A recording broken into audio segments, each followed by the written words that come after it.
आपकी इन घनघोर तालियों के लिए बहुत बहुत धन्यवाद।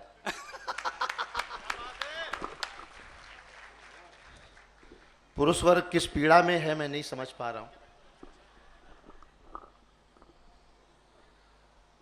आज के इस व्यासपीठ मंच का वंदन करता हूं और पूज्य बापू जो हम सबके और आपके दिलों में हैं, और आपके ही नहीं बल्कि पूरे भारतवर्ष विश्व के करोड़ों लोगों के दिलों में हैं, उनको जन्मदिन की बहुत बहुत शुभकामनाएं देता हूं।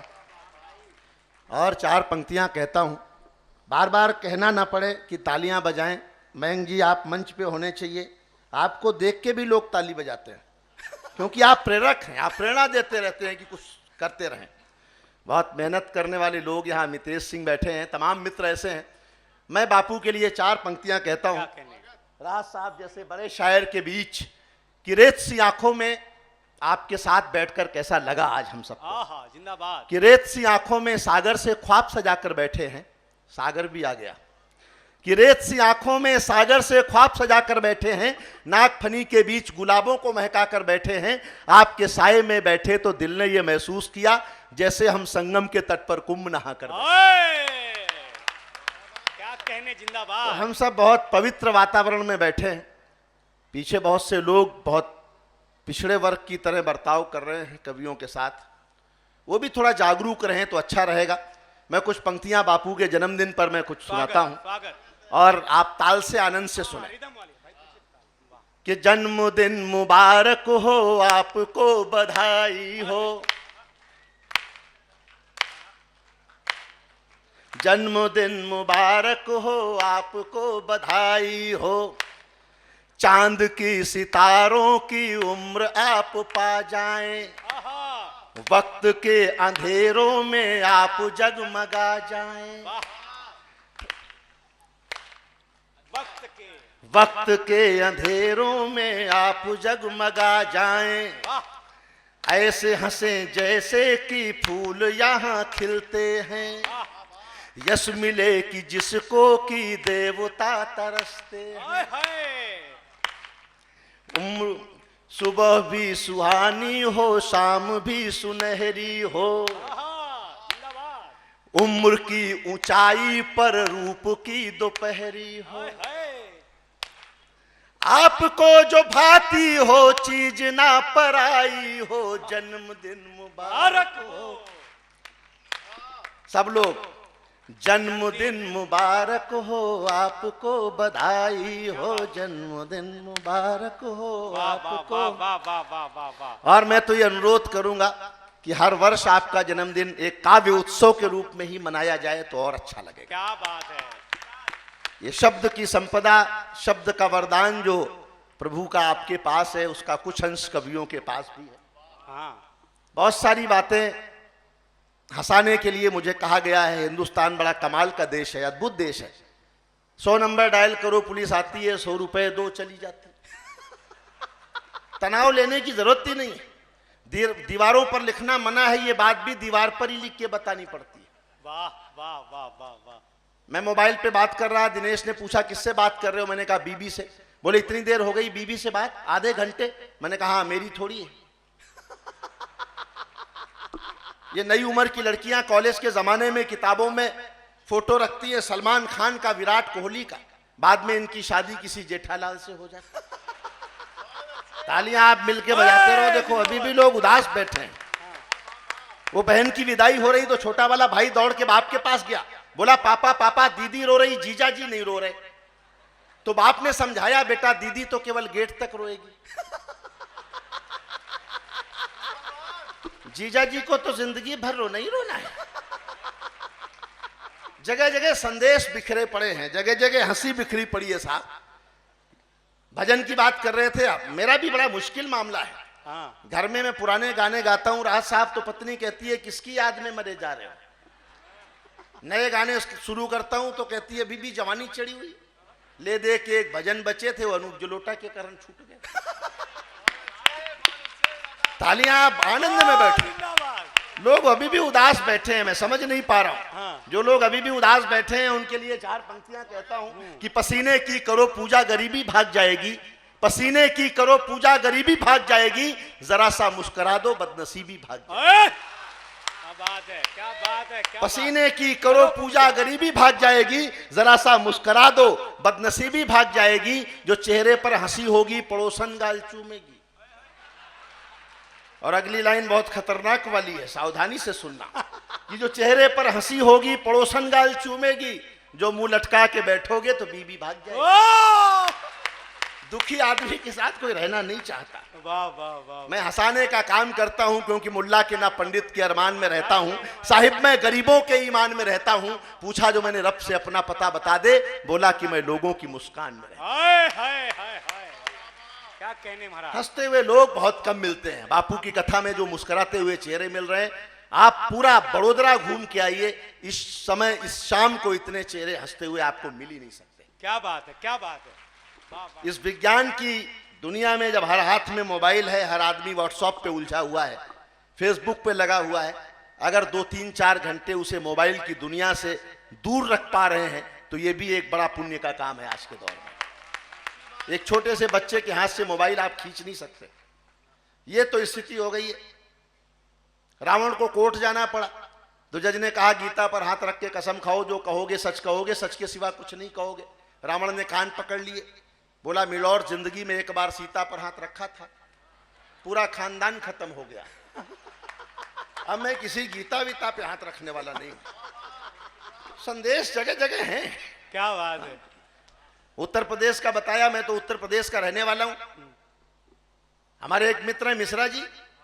मिश्रा जी ने 2 महीने पहले कन्फर्म रेलवे का टिकट लिया, आजमगढ़ से इलाहाबाद का। हाँ। बाद में वो आजमगढ़ का अयोध्या हो गया, इलाहाबाद का प्रयाग हो गया, मिश्रा जी बिना टिकट। मुश्किल तो है साहब। आदमी सवेरे उठते ही देखता है हाँ। कि मेरे शहर का नाम तो नहीं बदल गया। योगी जी की बात की, योगी जी की जब सरकार बनी तो बनते ही उन्होंने एक नियम बनाया, एंटी रोमियो स्कॉट लागू किया, प्रेम पर प्रतिबंध। प्रेम तो शाश्वत है, भगवान कृष्ण ने भी प्रेम किया, वाह। बापू ने भी प्रेम किया, प्रेम ने सबने किया। प्रेम तो सृष्टि का नियम है भाई, जिसके अंदर प्रेम नहीं है तो उसके अंदर इंसान भी नहीं है क्या साहब। बात है। वाह। अगर आपके भीतर से प्रेम खत्म हो गया, प्रेम का रस खत्म हो गया, तब तो फिर आप में इंसानियत ढूंढनी पड़ेगी। क्या बात है। सुनना, मैंने उनसे पूछा, मैंने कहा ये एंटी रोमियो क्यों बनाया? जवाब सुनना और ताल से सुनना। योगी जी का जवाब सुनना कि चाहत के समंदर में उतरने नहीं दूंगा। आहा। योगी जी ने बताया जो उत्तर की क्यों बनाया एंटी रोमियो, क्या कहने? कि चाहत के समंदर में उतरने नहीं दूंगा, महबूब की गलियों से गुजरने नहीं दूंगा। एक रोमियो से योगी जी ने बात ये कही, जो मैंने ना किया तुम्हें करने नहीं दूंगा, जो मैंने ना किया तुम्हें। लोग टेंशन में हैं साहब। क्या टेंशन है कि मेरी सुबह बदल दे, कहीं शाम बदल दे। वाह। नाम बदलने का दौर है, कुछ भी बदल सकता है। कि मेरी सुबह बदल दे, मेरी शाम बदल दे। जब तक सारे नहीं बजाएंगे मैं यही लाइन दोहराता रहूंगा। मेरी सुबह बदल दे, मेरी शाम बदल दे, बाजार की चीजों के न ये दाम बदल दे। योगी का मूड देख के टेंशन में है जनता, ये मेरे बाप का न कहीं नाम बदल दे, ये मेरे। मूड में तो कुछ भी आदमी कर सकता है, हाँ। लेकिन बहुत सारी बातें की जा सकती हैं, बहुत सारे विषयों से हंसाया जा सकता है। यहां ये व्यासपीठ है, भागवत की कथा हुई, उसमें भी कहीं ना कहीं आनंद है। एक दिन भगवान कृष्ण बापू हमारे सपने में आ गए, बोले आप हास्य कवि हो? मैंने कहा हाँ। बोले मुझसे भी कुछ हंसी निकालो। मैं कैसे हंसूंगा? मैंने कैसे हंसी निकाली? मैं भी भगवान कृष्ण का उपासक हूं, लेकिन उसको मैंने हास्य और व्यंग में कैसे आज के समय में रेखांकित किया है, उस पर आपका ध्यान चाहता हूं। भगवान कृष्ण सपने में आए तो मैंने कहा प्रभु घोर कलयुग चल रहा है, आप दोबारा मत आना। क्या देखना पड़ेगा, क्या भोगना पड़ेगा, मैं आपको एक गीत के माध्यम से बताता हूं। एक एक पंक्ति में आप द्वापर की और कलयुग की तुलना कर सकते हैं। समय के परिवर्तन का एक हास्य व्यंग का गीत है जो मैंने भगवान से भी निकाला है, उस पर आपका ध्यान चाहता हूं। ख्याल से सुनना, बिल्कुल तनाव मत लेना। कि कलयुग में अब ना आना रे प्यारे कृष्ण कन्हैया, वो तो दिलों में है, सबके दिलों में है। कलयुग में अब ना आना रे प्यारे कृष्ण कन्हैया, तुम बलदाऊ के भाई या नेता हैं छुट भैया। कलयुग में अब ना आना रे प्यारे कृष्ण कन्हैया। व्यंग देखना कि दूध दही की जगह पे पुसी लिमका कोका कोला, कि दूध दही की जगह पे पुसी लिमका कोका कोला, चक्र सुदर्शन छोड़ के हाथों में लेना हथ गोला, डॉबरमैन नाथ ना होगा काली नाग नथैया। कलयुग में अब ना आना, साथ में गा भी सकते हैं, लाइन दोहरा सकते हैं। कलयुग में अब ना आना रे प्यारे कृष्ण कन्हैया, गोबर को धन कहने वाले गोवर्धन क्या जाने, रास रचाते पुलिस पकड़ कर ले जाएगी थाने, लेन देन करके फिर छुड़वाएगी जसुमती मैया। कलयुग में अब ना आना रे प्यारे कृष्ण कन्हैया, कलयुग में अब ना। नंद बाबा के पास गाय की जगह मिलेंगे कुत्ते, ये पुरुष वर्ग मुझे बहुत दलित और कमजोर लग रहा है कि नंद बाबा के पास गाय की जगह में है। बहुत अच्छा है। नंद बाबा के पास, ये चश्मा लगाते हैं, मैंने कहा मत लगाया करो बदसूरत दिखते हो, बोले नहीं लगाऊंगा तो तुम बदसूरत दिखो। कि नंद बाबा के पास गाय की जगह मिलेंगे कुत्ते, अब कदम्ब की डार पे होंगे मधुमक्खी के छत्ते, यमुना तट पर बसी झुग्गियों में करना था थैया। कलयुग में अब ना आना, कलयुग में अब ना आना रे प्यारे कृष्ण कन्हैया, वसुदेव देवकी बंद होंगे तिहाड़ के अंदर, जडसेड़ी की लिए सुरक्षा होंगे कंस सिकंदर, तुम्हें उग्रवादी कह करके फंसवा देंगे भैया। कलयुग में अब ना आना रे, कलयुग में अब ना आना रे प्यारे कृष्ण कन्हैया, विश्व सुंदरी बनकर फिल्में करेंगी राधा रानी, और गोपियां हो जाएंगी गोविंदा दीवानी, छोड़ के गोकुल और मथुरा बनना होगा मुंबईया। कलयुग में अब ना आना रे प्यारे कृष्ण कन्हैया, कलयुग में अब ना। कृष्ण का जीवन संपूर्ण जीवन माना गया है, ज्ञान दिया तो ऐसा दिया कि गीता जैसा महाकाव्य हो गया, जीवन ऐसा जिया, प्रेम किया तो अद्भुत किया। तो जो भी कृष्ण का जीवन है वो पूरा विविध कलाओं से युक्त है। आप सुनना शुद्ध व्यंग कि साड़ी नहीं द्रौपदी की अब जींस बढ़ानी होगी। हास्य का कभी देखो हास्य कहां से निकाला कि साड़ी नहीं द्रौपदी की अब जींस बढ़ानी होगी, अर्जुन का रथ नहीं मारुति कार चलानी होगी, इलू इलू गाना होगा गीता गान गवैया। कलयुग में अब ना आना, कलयुग में अब ना आना रे प्यारे कृष्ण कन्हैया, आना ही है तो आ जाओ बाद में मत पछताना, कंप्यूटर पर गेम खेल कर अपना दिल बहलाना, दुर्योधन से गठबंधन कर बनना माल पचैया।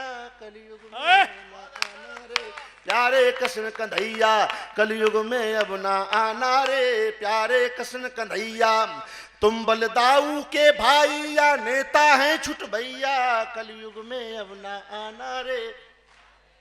वाह वाह वाह वाह वाह वाह वाह, क्या बात है, क्या बात है। ये एक रंग था जो हास्य व्यंग का था, मुझे लगा कि कहीं से भी हंसी निकल सकती है, आनंद निकल सकता है, तो इन चेहरों पे मुस्कुराहट लिखनी चाहिए।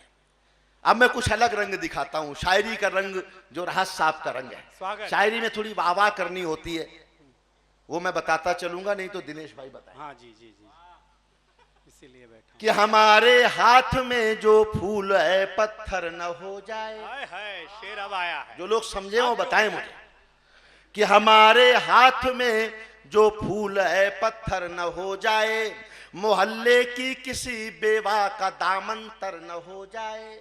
वाह। जागे बड़ोदरा दो पंक्तियों पर कि मोहल्ले की किसी बेवा का दामन तर न हो जाए, दरख्तों को अगर काटो इजाजत लो परिंदों से, आहा। कि अपना घर बनाने में कोई बेघर न हो, कि अपना घर। चार पंक्तियां और सुनना रहा साहब कि समंदर माँ की ममता की भी गहराई न छू पाया। अगर समर्थन आप 10 गुना कर दो तो मैं आपका आनंद 10 गुना कर सकता हूं जी। कि समंदर माँ की ममता की भी गहराई न छू पाया, हजारों छंद लिख तुलसी की चौपाई न छू पाया।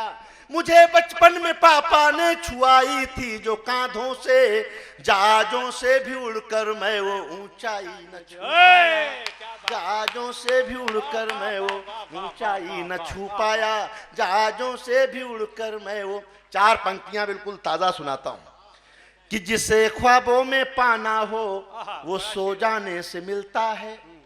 ईश्वर कहाँ है, भगवान कहाँ है? एक पता मैं बताता हूं साहब कि जिसे ख्वाबों में पाना हो वो सो जाने से मिलता है। मेरा चेहरा शहर के एक दीवाने से मिलता है। वो जिसको ढूंढते फिरते हैं मंदिर और मस्जिद में, वो खोजे से नहीं मिलता है, खो जाने से मिलता है। वो खोजे से नहीं मिलता है, खो जाने से मिलता है। भगवान के लिए तो आपको खोना पड़ेगा, खोजने से ज्यादा जरूरी है खोना, खोजना, उसमें खो जाना पड़ेगा। चार पंक्तियां और सुनना कि हंसी है अपने होठों पर अगर आंखों में पानी है। हंसी आवा होती रहे आपकी, वाह वाह। कि हंसी है अपने होठों पर अगर आंखों में पानी है, तो ये समझो कि दुनिया में मुकम्मल जिंदगानी है। वाह। तो ये समझो कि दुनिया में मुकम्मल जिंदगानी है। ये धन दौलत इमारत संग सांसें भी नहीं जाती, यही तेरी कहानी है, यही मेरी कहानी, यही तेरी कहानी है, यही मेरी। बड़ी संख्या में यहाँ मातृशक्ति बैठी है, बेटियां बैठी हैं। मैंने लिखा कि मेहंदी कुमकुम रोली का त्योहार नहीं होता, रक्षाबंधन के चंदन का प्यार नहीं होता, उसका आंगन हरदम सूना सूना रहता है जिसके घर में बेटी का होता है। बेटी और बेटे में अंतर क्या है? एक पंक्ति का अंतर सुनना आप कि इस धरती से मातृशक्ति का मान नहीं जा सकता है, नर के मन से नारी का सम्मान नहीं जा सकता है। बेटा घर में हो तो बेशक चूल्हा ठंडा रह जाए, बेटी घर हो तो भूखा मेहमान नहीं जा सकता। क्या बात है। ये मातृशक्ति यहां बैठी है, माताएं बैठी हैं, इन सबको प्रणाम करता हूं। मैंने कहा कि दास्ता से बड़ी जंजीर नहीं होती है, जिगर से बढ़ के कोई पीर नहीं होती है, कोई भगवान हो रहमान या सुल्तान, कोई मां से बढ़कर कोई तस्वीर नहीं।